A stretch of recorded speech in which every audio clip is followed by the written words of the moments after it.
Here's a couple words of drasha, of sermon. Shana Tova, everyone. Shana Tova, this second day of Rosh Hashanah, where we've heard the shofar. And this sermon today is going to be all about what we can learn from the shofar. What I'm going to call, we not only learn from the shofar, but also learn from Moses about his kind of interpretation of shofar. What I want to say is that most of our lives, we do something called selective hearing. We kind of hear selectively. And the shofar teaches us that we need to hear wholly, with all of our heart. We're going to hear about the interpretation about that from the Talmud, and then hear about how Moses is actually the exemplar of hearing wholly with all his heart and all his soul and all his might, and then through that hearing, doing action. So let me start like this. In my house, we have once in a while this issue around selective hearing. Rabbi Jay, maybe you'll validate this or not, we'll see. About selective hearing. So for example, some of you know that some of the men and boys in the Solomon house like certain sports shows and sports programs. And I'll be downstairs, if my middle teenagers will take the earbuds out of their ears to hear it, okay? And I'll be downstairs watching a show, and all of a sudden the sound will come on, da-na-na, da-na-na. Many of you, I think I know what that sound is. Okay, it's ESPN, like Sports Center, you know? Or the opening sound to Monday Night Football, whatever you know that sound, okay? And all of a sudden you hear, all the down, the boys come and run down. What's the ESPN sound? What's going ESPN? Now, I consider that excellent hearing. They can hear very, very well. Just that na-na-na, na-na-na. But if I say, hey guys, how about helping me fold the laundry, throw out the trash, some chores, all of a sudden, no response up there. Nisht, okay? It's like they got something in their ears, okay? That's what I call selective hearing. Certain things spark you, you hear. Other things, you're shut off from. But I want to talk here about the shofar. The rabbis teach us the shofar, selective hearing is not acceptable. Lo mikubal, not acceptable. You need to have full hearing, not selective, but the full hearing. Let me explain it like this. It's really powerful in the Talmud. So check this out. We have in the Torah, it says, this day, Rosh Hashanah, is Yom Truah. Truah, we heard, is one of the blasts, but at the time in Torah, it means day of blasting, day of blast. But it doesn't specify how should those blasts be. And that's classically, that's where the rabbis came in, capital R rabbis, not these rabbis, 2,000-year-old rabbis, the Talmudic rabbis. What do they say? Okay, they say, look, there's different types of blasts, and they evolved and developed these things. Tikiyah, the lama you heard from Dr. Toski, Shvarim, 3, Truah, 9, and of course the Kiyah Gedolah. They develop these things. But they go even further. They say, okay, that's the number of blasts or how long they should be. What is the quality of the sound? What should the sound evoke from you, to the listener? Because we talked before, the mitzvah is to hear the shofar. What should it evoke from you when you hear that sound? So they go in a little more detail. When he says Yom Truah, kind of, one of the commentaries says, it's not just Yom Truah, because Truah, blasting, what does that mean? One interpretation of Talmud says is Yom Yivava. Okay, say, what's Yivava? Gevalt, what's that mean? So Yivava, if you look at the translation, it's kind of crying, weeping, maybe also even like a whimpering, a screeching cry. So Yom Truah, day of blast, the rabbis say should be day of weeping, in referring to the sound of the shofar. And then, of course, the question is, well, give me an example. What's an example of crying, whimpering, weeping that we'd understand? Now, if you look at our tradition, there are many, many stories throughout the Torah and the entire Tanakh of our people crying. And you know many of them, I'm sure, just on top of your head. First one is when we were in slavery in Egypt. Our people, legitimately, we were suffering, and we literally says we cried out to God. So you'd think that the example that maybe the rabbis say, cry out, the shofar sound should be like the way we were slaves in Egypt, the crying of a slave. That's what it should be. But that's not what they choose. Not that, interestingly. They could have chosen, by the way, the Haftarah, which we read on the days of Rosh Hashanah, of Hannah. Hannah's a woman who's infertile, dying, really wants to have a baby, and she cries before God with such intense prayer and weeping and a silence that, in fact, Eli, a Kohen, thinks she's drunk. She's so intense in her crying. She wasn't, by the way. She was just in it so deeply. And in fact, that's the model of the Amidah. The shaking, the quiet prayer is from Hannah. But they don't choose Hannah either. They could have chosen Rivka, mother of our great Rebecca, of Jacob and Esau. She has twins in her belly. She even says, Lama ze anochi. Why do I exist? She calls out. But they don't choose that either. What story do they choose to say? The sound of the shofar should be like crying, and this is the example. And I say this in the name of my friend Rabbi Dan Lieben, who taught, like I had known this story, but he gave me this interpretation. I'm so grateful to have him as my chavruta and Torah study partner and colleague. So this is the story. You got to go to a little farther back past the Torah. You know, the Torah, the Tanakh has 3 sections. There's the Torah, there's the middle section, the Nevi'im, the prophets, and then there's the writings in the back. In the Nevi'im, there's a book called the Book of Judges. The Book of Judges talks about the leaders of Israel once we were in the land, and oftentimes about the battles we had to fight as we conquered the land and dealing with enemies and struggles and things going on in the land and that early years. And one of the judges, it's a very cool story, is Deborah, who is a woman leader of our people, which is amazing. And she is a general who leads our battles on behalf of our people, the Israelite people, named Barak. Interestingly, there's a great general in Israel named Ehud Barak from Prime Minister. That's where it comes from, Barak. And we are in a battle against another tribe group where the head of their general is named as Sisera. So in this story, you can go check it out in the Book of Judges, but to cut to the chase, in the end, Barak and Devorah, we really level and decimate Sisera and his army, and he has to go retreat. And he runs down and goes to a place and hides out in kind of northern Israel. And there's another tribe nearby who is allied both with our people and with Sisera's people. She's kind of like in between. And there's a woman there in a tent who sees Sisera running, and he feels like it's a safe place. And so she takes Sisera into her tent. Her name is Yael, by the way, a very well-known Hebrew, Israeli, Jewish name, Yael. She takes him in and says, basically, he says, I'm running away. I'm going to get killed by Barak and Deborah. I got to help me out. She says, okay, come in. She gives him some milk. He then subsequently falls asleep, according to the story. And while he's sleeping, while his head is in the ground, Yael feels more allegiance with our people than with Sisera. And a famous scene, which actually, if you look in art history and Google it up, you'll see a lot of pictures and painting depictions of this story. Yael takes a tent peg from her tent, and when Sisera's lying down, puts the tent peg into his temple, smashes it, and kills him right there. And in fact, when our people come, Barak and our army see that Yael, this woman, this heroic, courageous, brave woman, basically destroyed our enemy, they celebrate, and Yael becomes a hero, a heroine of our people and kind of our history. So that's all the back. They say, let's pick this story, but where does the crying come in? Well, according to the story, when Sisera is dead, with a tent peg, it's kind of tough to imagine, in his head, imagine the blood, Sisera's mother, non-Israelite, non-Hebrew, not part of our tribe. In fact, the mother of the enemy of our people, she discovers her son. She sees her son deceased on the ground. And she begins to wail. The wail of a mother losing her child. It's a very unique, painful, chilling sound for those who have heard it or experienced it. And it's a universal sound in the sense that it's not the kind of cry that's based on one individual people or location or time in history or religion. It's the cry of a parent over losing a child. This, the rabbis say, that's the sound of the shofar. And you should be asking, the rabbis choose us to listen to the sound of the mother of an enemy of our people? How could this be? What are they saying? So what they're saying is, in my view,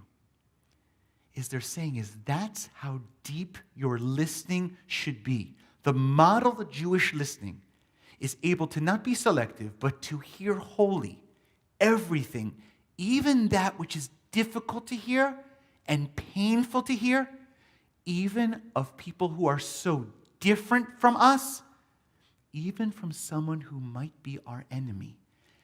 That is what you have to hear. That is a soulful, open hearing that is rare. It is difficult, but that is what the shofar sounds or models for us. Now, I want to give you a few examples in this year specifically where I experienced an opening up of my own, or say, removing the blocks to my own selective hearing. And dare I say, I don't think it was just for me.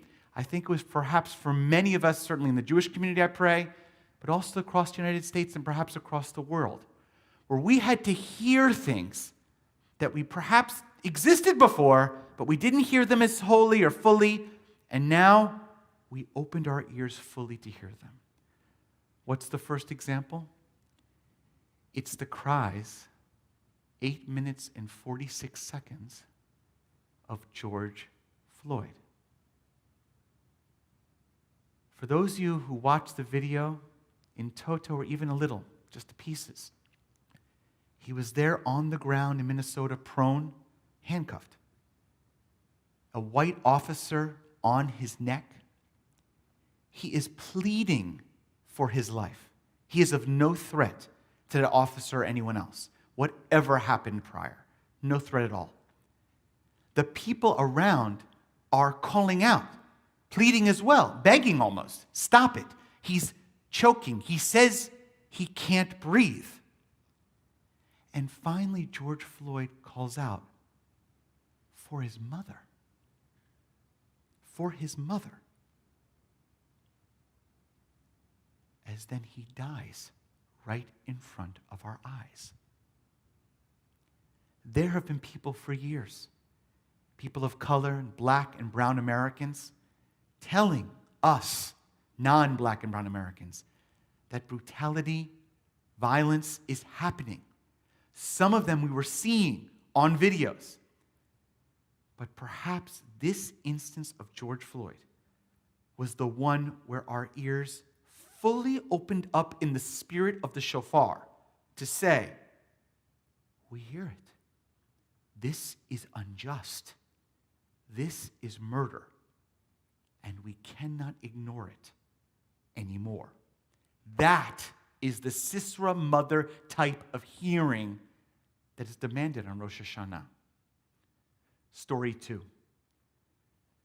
Some of you know, and I've written about this publicly, that I've taken some very public stands about the need to remove Confederate monuments. And my own experience here in Raleigh, I wrote an article about around Hanukkah time, you can Google it up, about seeing it basically as idolatry and being something that needs to be eliminated from our country, but certainly from our city here. And of course, we know, in light of what happened after George Floyd and other murders of black Americans, Ahmaud Arbery, a runner, something very close to my heart in particular, Breonna Taylor in Kentucky, and other examples, sadly and tragically, across our country. But this year, I had the opportunity to interact with one of our law enforcement officials, a person in law enforcement, an officer here in the city. And we had a very candid and frank conversation. And the truth is, it wasn't me doing much of the talking. It was me doing appropriately so, mostly listening. And this officer and I were in conversation, and she was telling me what it was like to be in downtown Raleigh during the protests this summer, specifically, especially at the beginning, when there were crowds who were protesting both police brutality, but kind of the police in general. And she herself shared with me, very honestly, that she was horrified by the, not only attacks of George Floyd, but in general, what she herself recognized was racism within the midst of police ranks, of course, also within our society as a whole, systemically, but certainly within the ranks. And she herself was deeply, deeply troubled, enormously, more than embarrassed and ashamed, indignant to see such horrible behavior on behalf of some police officers. But she said, Rabbi, imagine what it's like for me to be down there protecting, quote unquote, the peace, trying to keep order, when protesters come up to me and spit on me, come and throw bottles of water at me. I'm actually sympathetic. I actually would say I agree with the vast majority of things being said by the protesters. I got into this work because I wanted to help people. I came here, most of my work is spent on a day-to-day basis helping people in distress, Not only from crime, but issues of women being battered by their husbands, people who are lost, drug overdoses, mental illness, wellness checks, and yes, crime, violent crime, where people are under threat or being threatened by violence. And I chose this work to help save the day. I wanted to make a difference. I love this country and I love our citizens. And I'm as angry and upset about racism as anyone else. But they're spitting at me and yelling, cursing at me. And then she said, and I know, Rabbi, that you don't like those monuments. She said, neither do I. I find them to be abhorrent. But when the protesters pulled down those monuments in downtown Raleigh, and we as a police force were told to pull back, and it just happened, like vigilante justice, I was beyond words. She said, Rabbi, what if there was a Jewish star, like a Holocaust memorial, in downtown Raleigh, and a vigilante group of neo-Nazis came up and wanted to desecrate or remove it or tear it down? Would you want the police to step away?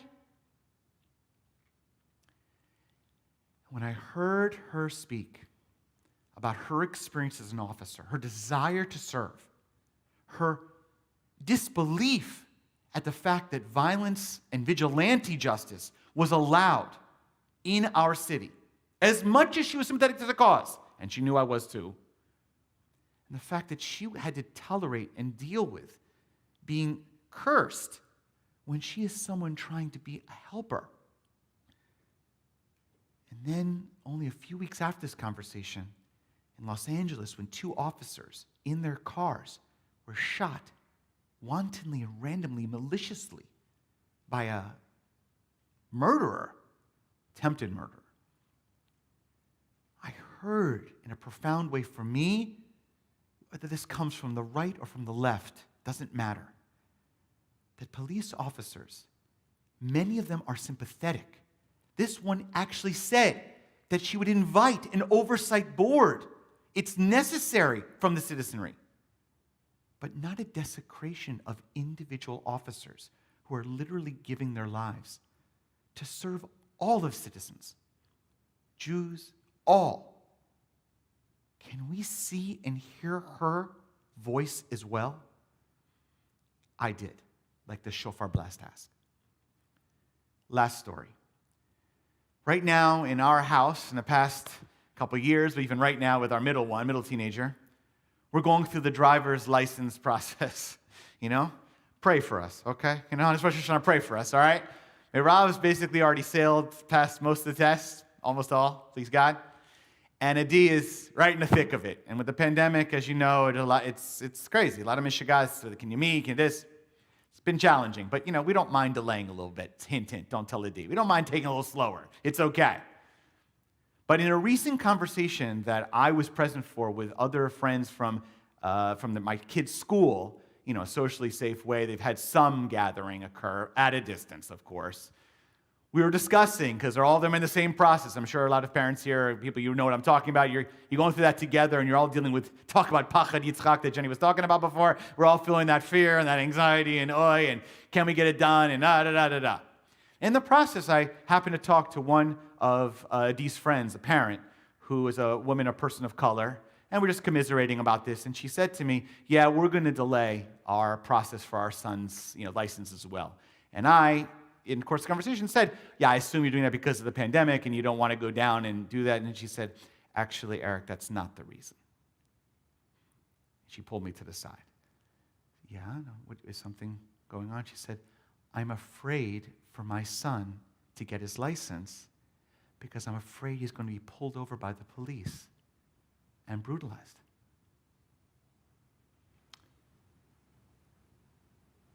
It was like a shofar blast in my heart. Here's my son, white presenting. Really never occurred to me to ever be worried about that. It would never delay my child's driver's license. But for a parent of color, it's that serious. She worries that her child goes in a car following the rules and maybe won't come back because of the police. That brought it home. So let me bring it home like this, because all of these are what the shofar blast should bring us to. A call from Sisera's mother to hear the experiences of people of color. And by the way, that includes Jews of color in our own congregation who have spoken about this in the past. But I and others, perhaps, hopefully, have heard and will hear it more sincerely in this year and this year to come. Let me close with this, because I told you the model of hearing that kind of shofar blast is Moshe Rabbeinu. How so? Remember Moses' story? Moses, born as a baby of the Hebrew community in Egypt. Pharaoh says, we're going to kill all your firstborn males. Mom, Yocheved, puts them into the Nile, gets picked up by Pharaoh's daughter. He then is raised in Pharaoh's palace. He's a very unique position. He knows he comes from a Hebrew background, but he's been adopted by Pharaoh in the palace. In fact, he's kind of an heir apparent to become potentially the next Pharaoh. He's a person who lives with all the riches. He has the privilege of living in the highest of society. He is protected by Pharaoh and Pharaoh's legions. But he also has that sense. And when he sees and looks out from the Pharaoh's palace and sees the slaves, our people, he can't ignore it. And when he sees taskmasters in specific beating our people, hitting them, he can't have selective hearing. In fact, Moses says, I live a world of privilege. I could ignore this and just take care of myself. But I can't. I see injustice. I hear the whips lashing. I cannot stand idly by. And he gives up his privilege. He risks his privilege to go out and take steps for justice. Chevre, that's what we, specifically I speak to white Jews and white presenting Jews like myself. It is upon us, for the sake of Jews of color and for the sake of all black and brown Americans, to use the privilege we have. We as a Jewish community undoubtedly are a vulnerable community. It has been seen in Pittsburgh and Poway and other places. I do not for a moment question and recognize or deny that we are in a tenuous position, in many ways like Moses was, in a few different worlds. But with the privilege we do have, it is our responsibility to be like Moses and to use our privilege to fully hear the call and the concern for people of color in our country today. And with that, to do things like voting, inconsistent with awareness and concern for people of color, to let our representatives know through our communications, emails, letters, and also safely through protests, and also through the way we speak, the way we support things like a police oversight board, not just for people of color, but even for the police officers who want that, who want this to happen, to root out the evil in their own midst, like the woman police officer I happened to speak to this year. Through our actions, we can make a difference, but no matter what, we have to do it, because the shofar blast demands that we hear the cries of people, perhaps, that might be very different from us and have very different experiences from us. We can't selectively hear. We have to hear it. And then, like Moses, we have to act on it. And with that, in the year to come, we will fully understand what the shofar, the rabbis taught. Why hear the mother of Sisera's cry? Because we have to really hear the pain that's out there in the world. All the pain. Not selective, but all of it, so that we can go forward and do something about it. In this year to come, I pray that our society is more able to, our people, our country to root out this systemic racism in all institutions, including in policing.